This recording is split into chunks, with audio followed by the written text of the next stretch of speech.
Ankleshwar JDC વિસ્તારમાં ESIC hospital ખાતે notified authority અને ઉદ્યોગ મંડળના ઉપક્રમે ગણેશ વિસર્જન અંગે કૃત્રિમ કુંડનું નિર્માણ કરવામાં આવ્યું હતું। આજે 5મા દિવસે સવારથી જ શ્રીજીની મૂર્તિને વિસર્જન માટે ભક્તો ઉમટી પડ્યા હતા।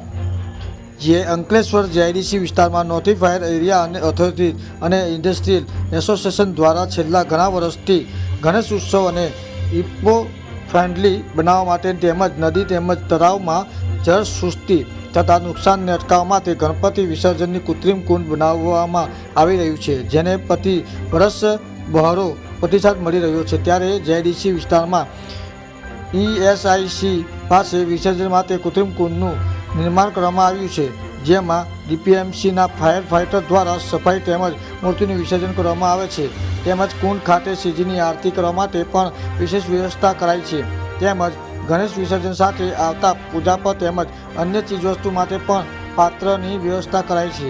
ત્યારે જેડીસીમાં આવેલા વિવિધ સોસાયટીમાંથી આજરોજ 5મા દિવસે ભક્તો શ્રીજીની મૂર્તિના વિસર્જન માટે આવી પહોંચ્યા હતા અને શ્રીજીની કુંડમાં વિસર્જન કરવામાં આવ્યું હતું।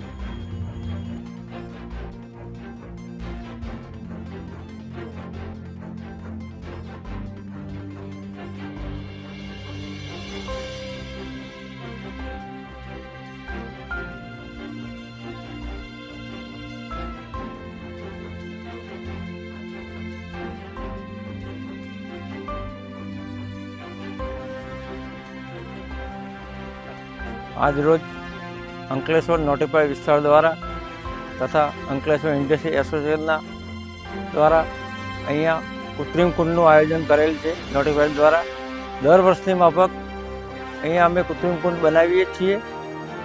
आज सुधीमां 270 मूर्ति नानी मोटी थईने अहींया विसर्जन थयेलुं छे।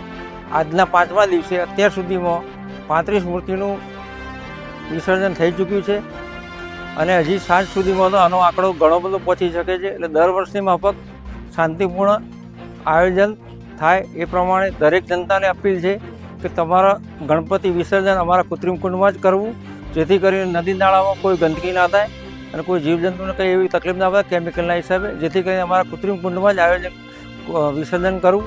તેની સમગ્ર નોટિફાઈડ વિસ્તારના રહીશો તથા ઇન્ડસ્ટ્રીયલ એસ્ટેટમાં જે કોઈ મૂર્તિનું આયોજન કરેલ છે તે લોકોને બી અપીલ કે અમારા કૃત્રિમ કુંડમાં જ તમારું મૂર્તિ વિસર્જન કરવા વિનંતી।